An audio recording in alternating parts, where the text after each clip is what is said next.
सत्यहिंदी.com पर आपका स्वागत। मैं हूं शैलेश। बिहार में ऑपरेशन अमित शाह सफल हो गया है। कम से कम पहली जीत तो गृह मंत्री अमित शाह को और बीजेपी को और उसके गठबंधन जिसमें जेडीयू भी शामिल है, एलजेपी शामिल है, उसको मिल ही चुकी है। बिहार में विधान परिषद की नेता राबड़ी देवी अब नेता नहीं रह पाएंगी। उनके 5 विधायकों ने यानी विधान परिषद के 5 सदस्यों ने इस्तीफा दे दिया और उसके चलते अब सदन में उनके विधायकों की संख्या सिर्फ 3 रह गई, 4 रह गई, माफ़ कीजिएगा, 9 विधायक थे और वो 4 रह गए हैं। विधान परिषद में सदस्यों की कुल संख्या जो है वो 75 है। उस हिसाब से 10% यानी 8 कम से कम विधायक होने चाहिए। अब जाहिर है कि 4 विधायकों के कारण राबड़ी देवी विधान परिषद में नेता नहीं रह पाएंगी। राबड़ी देवी वही हैं, लालू यादव की पत्नी और तेजस्वी यादव की माता, और इस सबसे बड़ी बात यह है कि बिहार की मुख्यमंत्री भी वो रह चुकी हैं। बिहार में बड़ी तेज़ी से घटनाक्रम जो है वो बदल रहे हैं और ये बहुत आश्चर्य की बात है कि बिहार में कम से कम राजनीतिक हलकों में इन दिनों इस बात की चर्चा नहीं है कि गलवान घाटी में बिहार रेजिमेंट के जो 20 जवानों की मौत हुई उसका क्या कारण था। इसकी चर्चा कम हो गई है। उसके अलावा प्योंगयांग लद्दाख में जो चीन की सीमा, भारत की सीमा के अंदर चीनी घुसे हुए हैं, उस पर भी चर्चा नहीं हो रही। बिहार में जो महामारी है, कोरोना है, वो बड़ी तेज़ी से फैल रहा है। यानी अब ये कहा जा रहा है कि जो इस समय दिल्ली, महाराष्ट्र, गुजरात और तमिलनाडु में जो पीक की तरफ बढ़ रहे हैं, ये लोग शायद जुलाई के मध्य तक या जुलाई के अंत तक पीक पा लेंगे। यानी सबसे ज़्यादा रोगियों की संख्या कम से कम इस दौर में होगी और उसके बाद जो दूसरा दौर शुरू होगा उसमें पीक जो आएगा वो बिहार और बंगाल जैसे राज्य हैं। लेकिन इस पर भी चर्चा नहीं हो रही है। थोड़े दिनों पहले जब बिहार के छात्रों को जो राजस्थान में देश के दूसरे हिस्सों में पढ़ रहे थे उनको बिहार आने से रोकने की कोशिश की मुख्यमंत्री नीतीश कुमार ने, तो इस पर बड़ी उनकी आलोचना हुई और ऐसा लग रहा था कि उनके खिलाफ माहौल बन रहा है, बीजेपी के खिलाफ माहौल बन रहा है और उनकी पार्टी जनता दल यूनाइटेड के खिलाफ माहौल बन रहा है। पर अब उसकी चर्चा थम चुकी है। उसके बाद दूसरा दौर शुरू हुआ जब बिहार के प्रवासी मजदूर कर्नाटक से, तमिलनाडु से, महाराष्ट्र से, पुणे से, मुंबई से, दिल्ली से घर लौटने लगे। हज़ारों हजार की संख्या में मजदूर पैदल यहाँ कहाँ कर्नाटक, कहाँ पंजाब, कहाँ दिल्ली, कहाँ मुंबई, कहाँ पुणे, यानी 1200 किलोमीटर तक पैदल चलकर घर पहुँचे। बेहाल, बहुत बुरी स्थिति में। रास्ते में गर्मियाँ शुरू हो गई थी, इसलिए समझ सकते हैं कि दिन में धूप में चल करके कितनी मुश्किलों से वो घर पहुँचे।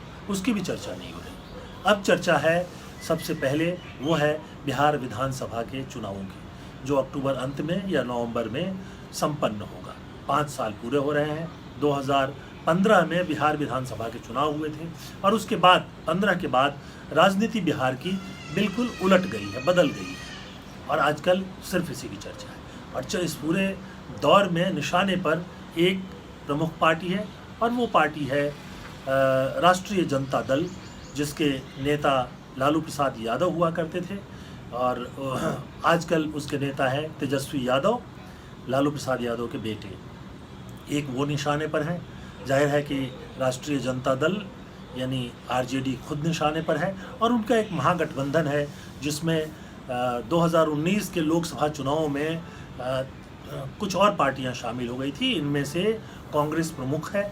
उसके अलावा 3 छोटी छोटी पार्टियां जिनकी अब कुछ क्षेत्रों में बहुत गहरी पैठ है वो भी शामिल हुई थी। उसमें से जो है वो जीतन राम मांझी, जो पूर्व मुख्यमंत्री रह चुके हैं, उनकी पार्टी है। उसके अलावा उपेंद्र कुशवाहा, जो बीजेपी के साथ भी थे, केंद्र में मंत्री भी थे, उनकी पार्टी है। उसके अलावा एक और पार्टी है जिसको मल्लाह उनकी पार्टी कहा जाता है, मुकेश सहनी की पार्टी, ये भी है। और ये सब लोग जो है वो निशाने पे आ गए हैं। और जब वर्चुअल रैली यानी डिजिटल रैली यानी टेलीविज़न पर रैली करके गृह मंत्री अमित शाह ने ये संकेत दिया कि बिहार के चुनावों में कमान मुख्य रूप से उनके हाथ में रहेगा, हालांकि नेता जो है वो नीतीश कुमार ही रहेंगे। तब से ये लग रहा था कि कुछ न कुछ विशेष होगा और कुछ किसी न किसी तरह से ये गणित जो है जो बिहार में बन रहा है सरकार के खिलाफ, एक राज्य सरकार के खिलाफ भी और दिल्ली के सरकार के खिलाफ भी यानी बीजेपी के खिलाफ भी, वो बदलने लगेगा। और वो बदलने की शुरुआत हो गई।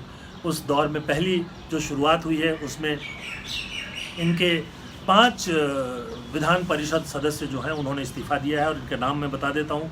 संजय प्रसाद, कमर आलम, राधाचरण सेठ, रणविजय सिंह, दिलीप राय, ये 5 लोग हैं जिन्होंने पार्टी छोड़ी है। अब इसमें से संजय प्रसाद तो 2019 के चुनाव में ही वो राजीव रंजन सिंह जो नीतीश जी के बहुत करीबी हैं उनके साथ चले गए थे और लग रहा था कि वो कब आगे पीछे पार्टी छोड़ेंगे ही छोड़ेंगे, तो वो चले गए हैं।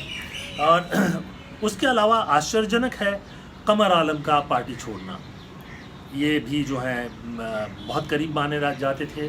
2 टर्म से लालू प्रसाद यादव जी ने और तेजस्वी यादव जी ने उनको राष्ट्रीय महामंत्री बनाया हुआ है, फिर भी वो रुके नहीं। और इसके अलावा जो हैं राधाचरण सेठ, इनके भाई जो हैं बीजेपी में हैं, लग रहा था कि ये कभी भी जा सकते हैं। रणविजय सिंह की भी यही स्थिति थी, वो तेजस्वी से नाराज चल रहे थे।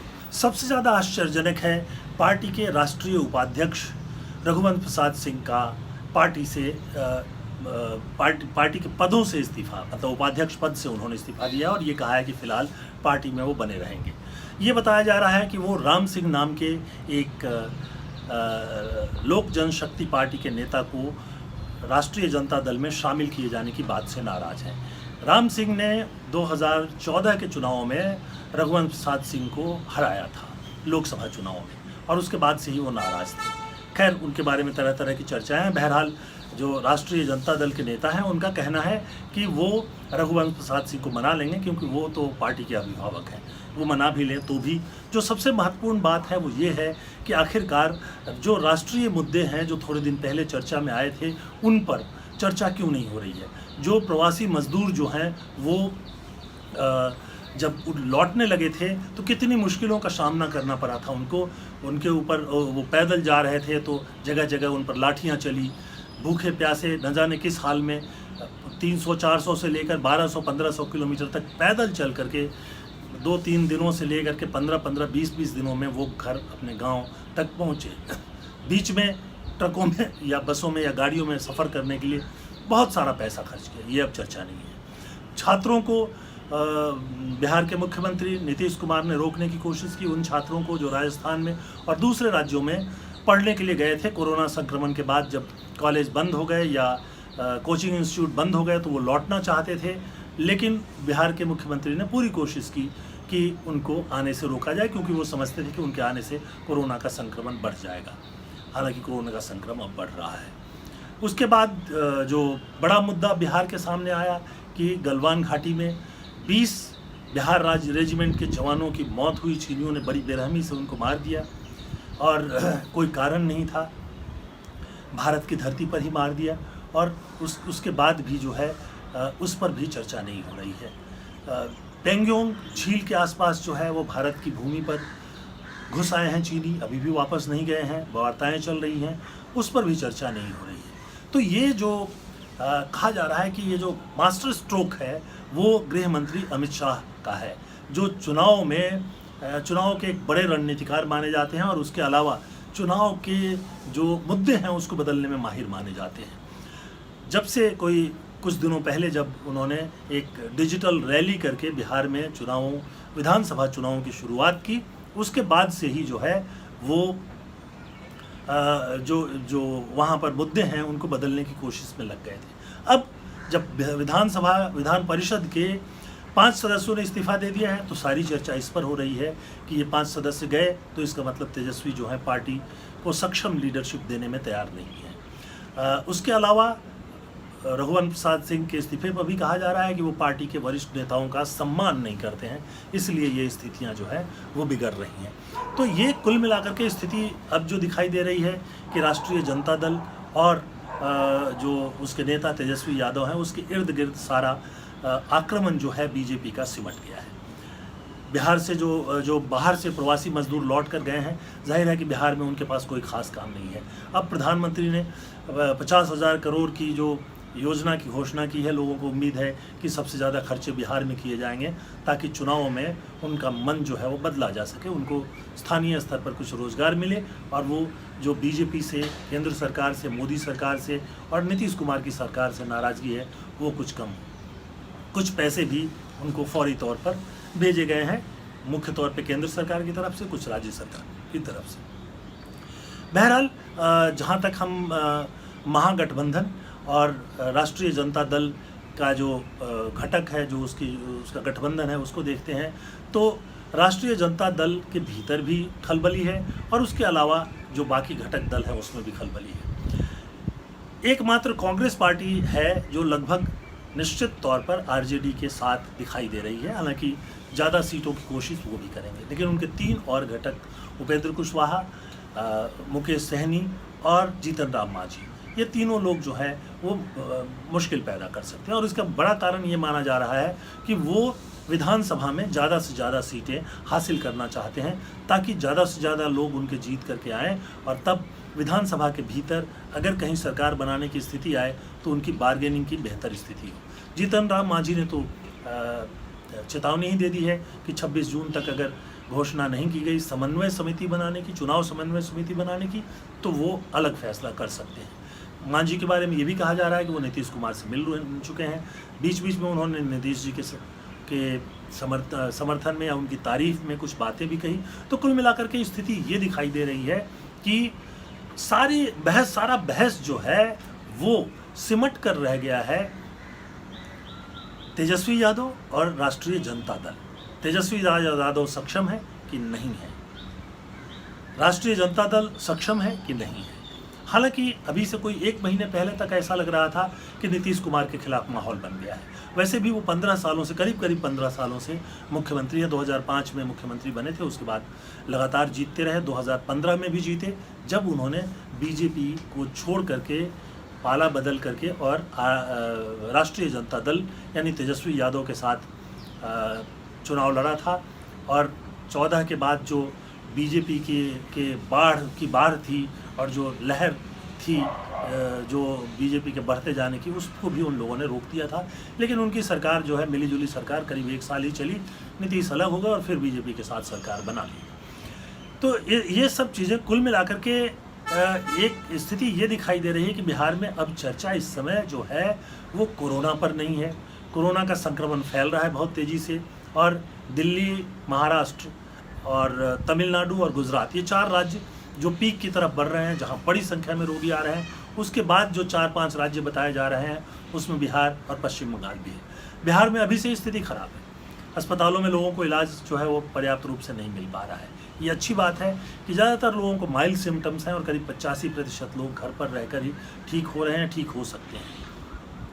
15% लोगों के सामने मुश्किल है, उसमें से भी 5% ऐसे हैं जिनको अस्पतालों की ज़रूरत होती है, 4%, 5% की। लेकिन उतनी क्षमता भी बिहार के अस्पतालों की नहीं है।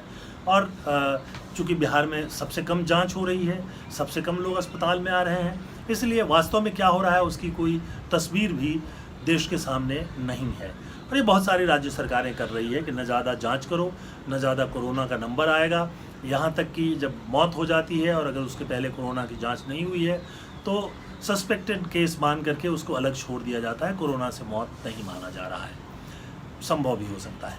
कुल मिलाकर मैं जो यहाँ चर्चा करना चाहता हूँ वो ये कि अमित शाह जो कोशिश, उनकी जो पहली कोशिश थी कि बिहार में चुनाव के मुद्दे को, बहस को बदला जाए, उसमें उनको बड़ी सफलता मिल गई है। और बड़े मुद्दे जो हैं जिनको लेकर के बिहार सरकार और केंद्र सरकार, मोदी सरकार की खिंचाई हो सकती थी, हो रही थी, वो सब गायब होते हुए दिखाई दे रहे हैं।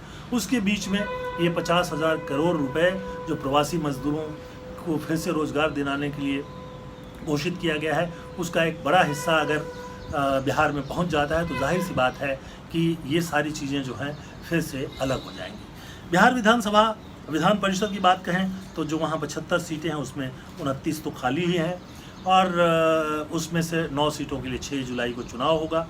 इसके पहले ये मामला तो बदल ही गया है कि राबड़ी देवी अब विधान परिषद का नेता जो हैं वो नहीं रह पाएंगी, क्योंकि अब उनके पास 4 ही विधायक रह गए हैं विधान परिषद में 5 के छोड़ के जाने के बाद, और 2 या 3 सीटें अगर वो जीत करके 6 जुलाई को होने वाले चुनाव में लाते भी हैं तो भी वो विपक्ष की नेता नहीं बन पाएगी, क्योंकि 75 का 10% यानी करीब करीब 8 सीटें कम से कम चाहिए विपक्ष का नेता बने रहने के लिए। 9 सीटें थी उनके पास, 5 जो हैं वो जा चुके हैं। तो एक झटका ये लगा।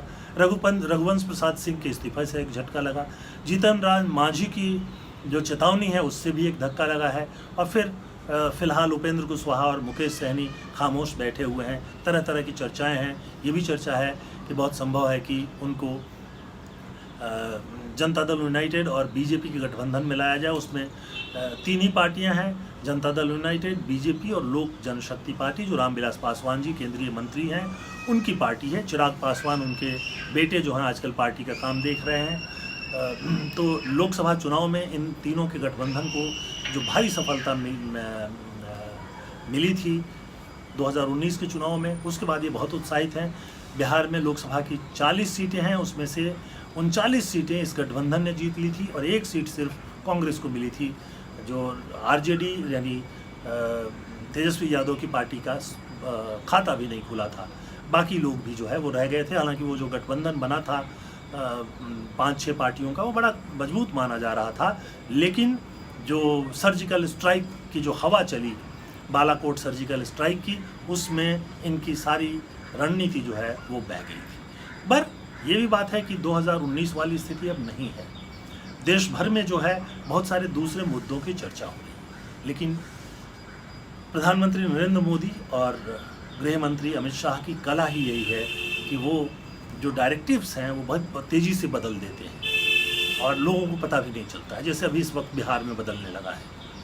बिहार में उन मुद्दों पर चर्चा हो रही है, तेजस्वी की योग्यता पर चर्चा हो रही है, आरजेडी की क्षमता पर चर्चा हो रही है, लेकिन जो बुनियादी मुद्दे जिस पर देश में बौखलाहट है उस पर चर्चा नहीं हो पा रही है। आने वाले दिनों में हम बिहार की जो राजनीति है उस पर फिर से अपडेट करेंगे। हालांकि ये जो पूरी चर्चा हमने की वो राजनीतिक गलियारों में, पटना में जो मुख्य नेता हैं वो क्या बोल रहे हैं इसकी चर्चा की। बिहार के गाँवों की स्थिति क्या है हम उस पर अलग से आपको बताएंगे। यह बिहार के गाँवों में जो प्रवासी मजदूर पहुँचे हैं उनका दर्द अभी मिटा नहीं है। कोरोना को लेकर जो संकट है, इलाज नहीं मिल रहा है, लोगों को समझ में नहीं आ रहा है कि उसका इलाज कैसे हो, जो गंभीर मरीज हो जाते हैं वो संकट है। छात्र जो हैं उनका संकट है, वो कैसे उनकी पढ़ाई जारी रहेगी। दिल्ली वगैरह में तो सब डिजिटल क्लासेस शुरू हो गई हैं, बिहार में ऐसी स्थिति भी नहीं है कि डिजिटल क्लासेस शुरू हो सकें। हमने सुना नहीं है कि इस तरह की चीज़ें हुई है।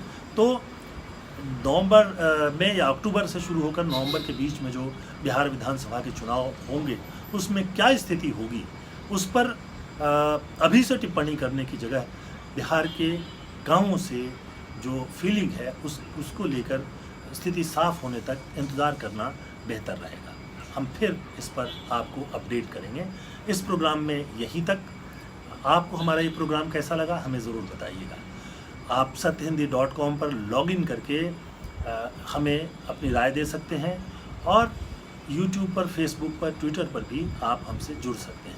इसके अलावा एक अनुरोध करना चाहूँगा कि आपके सहयोग के बिना इस ईमानदार पत्रकारिता को चलाए रखना बहुत मुश्किल है, और इसलिए आप जब इस वीडियो के आखिर में जाएंगे तो आपको डिस्क्रिप्शन का एक बटन मिलेगा। अगर आप उसको दबाएंगे तो आपको हम ये बताएंगे कि आप किस तरह से हमारा सहयोग कर सकते हैं।